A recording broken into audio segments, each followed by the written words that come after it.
मी जीवनामध्ये फार कमी सत्कार स्वीकारतो, शक्यतोवर सत्कारांपासून दूर राहतो। पण ज्यावेळी किसान मोर्चाने आम्हाला सत्कार करायचा आहे असं सांगितलं, त्यावेळी मला एक संधी दिसली की या निमित्ताने महाराष्ट्रातल्या शेतकऱ्यांशी संवाद करता येईल, दोन गोष्टी त्यांच्यापर्यंत पोहोचवता येतील, आणि म्हणून मी हा सत्कार स्वीकारला। आणि मी विचारलं कुठे घेणार, म्हणाले आम्हाला मुंबईला घ्यायचं आहे। अरे मी म्हटलं तुम्ही शेतकऱ्यांचा कार्यक्रम घेताय आणि मुंबईला घेताय, तुम्हाला घ्यायचा असेल तर कुठल्या तरी विभागात घेऊया।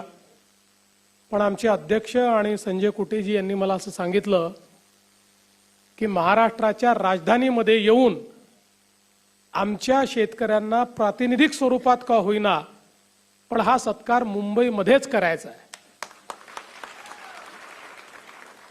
मी त्यांना हो म्हटलं आणि आज हा सत्कार आपण केला।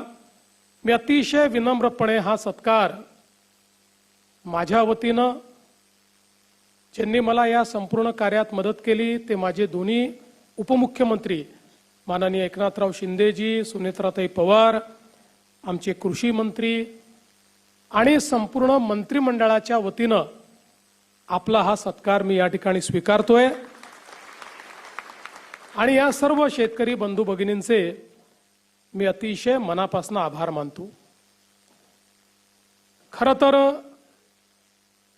पहिल्यांदाच असं घडलं असेल की कर्जमाफीचा निर्णय कुठलीही निवडणूक डोळ्यासमोर नसताना घेण्यात आला। मागच्या निवडणुकीमध्ये आपल्या जाहीरनाम्यात शेतकऱ्यांना कर्जमाफी देण्याचं आश्वासन आपण दिलं होतं आणि त्यानंतर खूप चांगल्या पद्धतीनं संपूर्ण महाराष्ट्रामध्ये अभूतपूर्व अशा प्रकारचं यश आपल्याला मिळालं। त्यानंतर नगरपालिकेच्याही निवडणुका झाल्या, महानगरपालिकेच्याही झाल्या, जिल्हा परिषदेच्याही झाल्या। सगळ्या निवडणुकांमध्ये भारतीय जनता पार्टी आणि महायुतीला महाराष्ट्राच्या जनतेने भरभरून दिलं आणि न भूतो अशा प्रकारचं मॅन्डेट, अशा प्रकारचा विजय आपल्याला मिळाला। केवळ राजकीय विचार केला असता तर समोर आता कुठली निवडणूक उरलेली नाही। त्यामुळे आता पुन्हा 2029ला लोकांसमोर जायचं आहे, तर 29च्या जानेवारीत आपण कर्जमाफी करू अशा प्रकारचा राजकीय विचार आपल्याला करता आला असता। पण आपल्याकरता कर्जमाफी असेल, शेतकऱ्यांच्या हिताचे निर्णय असतील, हा कुठलाही निर्णय राजकारणाशी संबंधित नाहीये। राजकारण आपल्या जागी आहे, ते आपण करतो, ते करावंही लागेल। पण शेतकऱ्याचं हित बघत असताना कुठल्या गोष्टीमध्ये शेतकऱ्यांना कधी कुठला निर्णय हिताचा असेल याचा विचार करून तो निर्णय घेतला पाहिजे। आणि म्हणून अनेक लोकांना असं वाटत होतं की सरकार निर्णय करणार नाही, आपण आंदोलन करू, आपलं दुकान चालू राहील, आपल्याला प्रसिद्धी मिळत राहील। परंतु त्यांना हे माहिती नव्हतं, हे महायुतीचं सरकार आहे, हे शेतकऱ्यांच्या देवाभाऊचं सरकार आहे।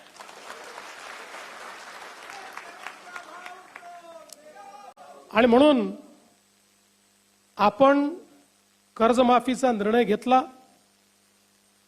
2 लाखापर्यंत कर्ज माफ करण्याचा निर्णय घेतला आणि त्यासोबत ज्यांनी नियमित कर्ज भरलाय त्यांनाही 50,000 रुपये देण्याचा निर्णय आपण घेतला। हे खरं आहे की हा निर्णय घेत असताना एक अट आपण टाकली होती आणि ती अट अशी होती की 2019च्या कर्जमाफी योजनेमध्ये ज्यांना त्याचा फायदा मिळालाय त्यांना या योजनेचा फायदा मिळणार नाही। राज्यामध्ये 2008ला देशाची कर्जमाफी झाली आणि 2009ला राज्याची कर्जमाफी झाली। 2009च्या कर्जमाफीमध्ये तेव्हाच्या सरकारने 2008च्या कर्जमाफीतल्या लोकांना वगळलं। 2017ला आपण कर्जमाफी केली, त्याही वेळी ज्यांना फायदा यापूर्वी मिळाला होता त्यांना आपण वगळलं. 2019ला कर्जमाफी झाली. 19च्या कर्जमाफीमध्ये तेव्हाच्या सरकारने, मगाशी कुटे साहेबांनी सांगितलं की 2017ला ज्यांना कर्जमाफी मिळाली होती त्या सगळ्यांना वगळण्याचा निर्णय घेतला. याच्या पाठीमागचं कारण काय? तर आत्ताही आपण कर्जमाफीच्या संदर्भात जी समिती तयार केली होती त्या समितीने आपल्याला अहवाल देताना हे सांगितलं की याचा फायनान्शियल इम्पॅक्ट मोठा नाही, 3-4 हजार कोटी रुपयेच लागतील, परंतु आपल्याकडची जी बँकिंग सिस्टीम आहे, बँकांची जी व्यवस्था आहे, जर कर्ज भरण्याची सवय ही सुटली किंवा अनेक वेळा सवय सुटत नाही, पण शेतकऱ्यांना असं वाटतं की आपण भरून टाकले आणि कर्जमाफी झाली तर आपल्याला काय मिळणार, आणि म्हणून या भीतीपोटी अनेक वेळा शेतकरी त्या ठिकाणी कर्ज भरत नाहीत आणि मग नंतर दोन्हीकडनं अडचणीत येतात. आणि म्हणून साधारणपणे लगतच्या कर्जमाफीतल्या लोकांना पुन्हा डिफॉल्ट झाला असेल तर कर्जमाफी देऊ नये अशा प्रकारचा निर्णय आपल्या समितीने दिला होता. तरीही ज्यावेळेस मी बघितलं की अशा प्रकारचे शेतकरी किती, तर लक्षात आलं की 12 लाख शेतकरी आहेत. ज्या 12 लाख शेतकऱ्यांना या योजनेचा लाभ मिळणार नाही. मग मी विचारलं की समजा आपण असं केलं, 50 हजारापर्यंत सरकारने द्यावे आणि वरचे त्यांनी द्यावे, तर किती शेतकरी कव्हर होतात?